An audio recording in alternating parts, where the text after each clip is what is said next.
Hello, friend. This is Ryan Hicks of TalkToProfit.com, and today I'm going to talk about the church industrial complex and how it'll make you a loser. Now, in the world, there's talk of the military industrial complex, but in the church, there's a very similar thing. The church industrial complex is just churning out losers who profess to be Christians, but their faith is in man, not in God. Their faith is in their local church, not in God. Their faith is in their pastor, not in God. And all their allegiance and reliance upon having any kind of faith at all is in that leadership in that local church. And it's tragic, my friend. You see people created, like Jesus said to the scribes and Pharisees, that they compass land and sea to make one proselyte, and when he is made, they make him twofold more the child of hell than themselves. The average professing Christian is super worldly. They're profanity laced. They just follow all the trends of the world. They like the same filth, the same trash, the same movies. They're not repentant, and they're not believers, true believers. They have a religion, but it's not faith in Jesus. And that is what the church industrial complex produces. It is where these professing Christians come in and they have made the church an idol. Now, I have to be clear of some definitions here. When I say church, I'm not talking about the church with a capital C. I'm talking about their local assembly where they have idolized a pastor, and all of God's blessing and anointing and everything they see is contained in this one little place. So they go to church to meet God. They go to church to experience his anointing and his presence, which means the rest of the time they're not experiencing his presence. The rest of the time they don't know God. They're not walking with him. And it's a very delusional thing because they got one single verse that they go to, they run to defend this weird position they're in. And it's Hebrews chapter 10, verse 25. But let's examine that. It says, not forsaking the assembling of ourselves together, as the manner of some is, but exhorting one another, and so much the more as ye see the day approaching. Now, no one would argue against assembling together with other believers. But here's the point I've made so many times that people don't seem to grasp. You could go to a lot of these churches today, and you're still not assembled together with believers. You're assembled with people, and there's a service going on, but it has nothing to do with the God of the Bible. It has nothing to do with the God who created heaven and earth. It has nothing to do with Jesus. I'm not telling you to forsake anything except sin and the devil. I'm telling you to start thinking and being more diligent in your actual relationship with God, and stop putting the church above God. These little assemblies above God. Stop putting your pastor as a pope, so to speak, and put him above Jesus. That's not the case, my friend. And I got to thinking about this when I saw an individual's video. He's a good guy, seems like a real nice believer.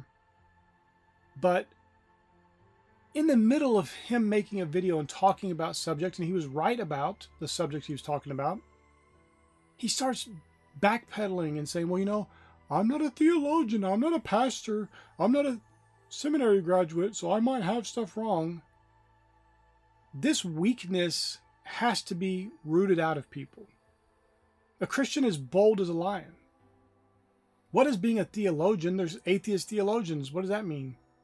There's atheist pastors out there. There's always stories coming out of pastors saying, well, I never believed, I just pastored because it was the thing to do, or my dad did it, or the seminary graduates, those are a dime a dozen, and they don't do anything generally. Now, there's exceptions to all those, of course, but the point is, you shouldn't diminish yourself when you're speaking truth. Truth doesn't matter if it's coming from a 5-year-old or if it's coming from someone who's got triple doctorate degrees and a pastor and a seminary graduate and whatever. Truth is truth regardless of who's speaking it. And you don't need a bunch of degrees or some sort of ordination from some church group or whatever to put their stamp of approval on it and make it somehow valid all of a sudden. And the sad thing was, before this gentleman made this video, he called his church leaders, a variety of them, and they didn't answer. So probably they were tired of listening to him, going to them, always because he has no confidence, because they've created that situation by making themselves essentially gods over him. They didn't even answer his calls and didn't call him back. So he has to go into this video not feeling confident about what he's going to say because he needed their approval, which is a tragic situation. So the man's emasculated. He's dependent upon man instead of God. And that's what I see in so many churches today. Instead of people going out and evangelizing to get people to repent and believe the gospel, they're evangelizing for a church. You want to come to church? The devil goes to church. What does that do? And if you do some generic thing like, well, do you want to believe in God? The devils believe and tremble. That doesn't save. We have to get out of this church industrial complex where there's just this weird loser emasculated mentality out there where men are exalted. The local assembly is seen as basically a deity of sorts, or it's like the Old Testament temple, that's where you're going to go find the presence of God, instead of recognizing God's bigger than that. And every single moment of the day you can experience God and his presence and know him and walk with him. The church has nothing to do with that. And like I've said before in the past, when people bring this up, if you don't go to church, you don't know Jesus because you're forsaking the assembling of yourself together. Really? So a person in prison who repents and believes the gospel doesn't know Jesus because they're not going to church building? Get out of here with that nonsense. That's childish, infantile nonsense. Really, it's devilish nonsense. And like I said, I'm not saying to not go to a church. I'm not saying to forsake the assembling of yourself together. Of course not. But you need to be very careful about who you're assembling with. Are you going to a church where they have created a structure where you look to your pastors or leaders in the church before God? Because the scripture warns against this kind of thing, and it's very, very, very direct and blunt, and should be a fearful thing for some of these people out here who are idolizing men above God and believing some building can contain God. Jeremiah chapter 17 verse 5 through 9 says this, "Thus saith the Lord, cursed be the man that trusteth in man, and maketh flesh his arm, and whose heart departeth from the Lord. For he shall be like the heath in the desert, and shall not see when good cometh, but shall inhabit the parched places in the wilderness, in a salt land and not inhabited. Blessed is the man that trusteth in the Lord, and whose hope the Lord is. For he shall be as a tree planted by the waters, and that spreadeth out her roots by the river, and shall not see when heat cometh, but her leaf shall be green, and shall not be careful in the year of drought, neither shall cease from yielding fruit." That's two very different people. Which one do you want to be? Do you want to be the person that trusts in man, that makes flesh his arm? And this applies to so many things. You can get into things like medical doctors. I was talking to somebody today. They were talking about some medicine they were going to take. And, well, why'd you get that? Well, the doctor recommended it. Did you research it at all before you got it? No. You're making flesh your arm, my friend. We literally know God. We walk with him. We have his spirit in us. His anointing teaches us all things. Why are we blindly following men? Why do we have no judgment, no discernment to say whether something's true or not? Or to even put the least bit of effort into actually researching whether something's true or not? To having any kind of confidence in the Lord and the power of his might? To believing in him and walking with him and boldly speaking those things we know that he's given us? My friend, you follow this mentality?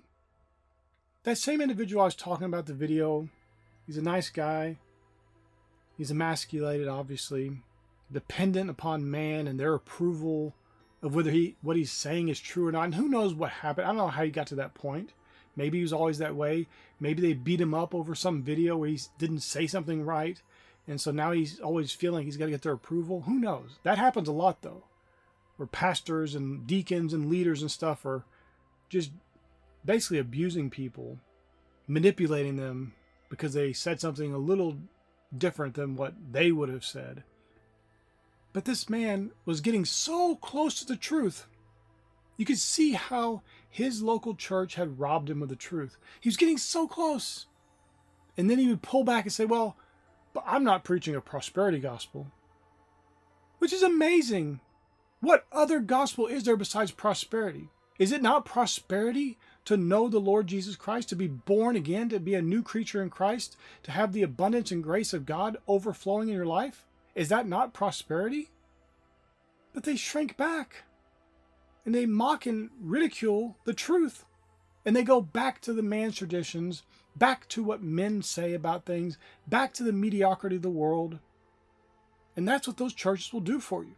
They will drag you down into being a loser because so often the leaders do not want to be shown up. Not that you are doing it for that reason, but if you start doing well, you make them look bad because of how lazy and incompetent they are. How absolutely impotent they are in life. The failures they are in life. They don't want anybody to be above them. So they'll naturally just drag people down. Somebody starts getting close to the truth. Well, you know, my brother, you don't want to be speaking that prosperity gospel. You might be getting greedy. You know, we can only serve one master. You know, you don't want to love money. They'll rob people of God's greater blessings to keep themselves with a little bit of power. And it's pitiful, my friend. Now, my friend, this is not an attack on anybody. Well, there's great local churches, great pastors, great people in those churches. But there's also a lot that are really mediocre. And they're just propagating a mediocre gospel that is departed from the faith. You couldn't even call it faith anymore. It's just mediocre nonsense. It's just like it's some mix between a beauty pageant, everybody's dressed up, and it's a mix between that and some boring TED Talk and some new age, worldly music concert. But those people walk away from it not empowered, not living life better, not more holy, not deeper in tune with God, not with a deeper relationship with Him and walking with His Son. They just leave being more like other church members. They just get conformed to that group's mentality, which is generally mediocre. It's generally average. It's generally enough, but not the abundance of God. My friend, there's great blessings available to you. You can't get caught up in following men. You can't get caught up in just trusting in men and ignoring the Spirit leading and guiding you into all truth. Listen, my friend, question what I say too.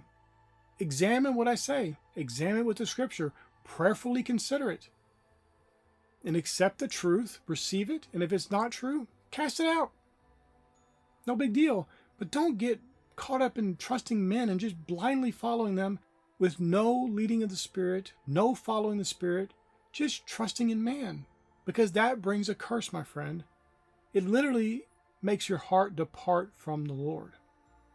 You can get as religious as possible, be as spiritual as you think you can possibly be all churchy, going to church 3 or 4 times a week, and not know God. Because none of those things mean you know God.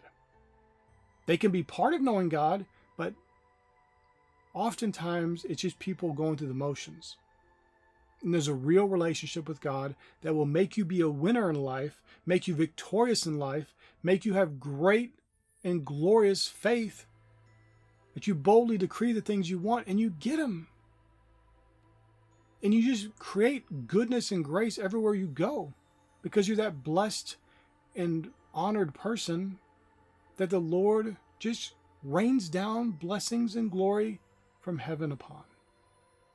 My friend, I pray this is a blessing for you. May God bless you richly.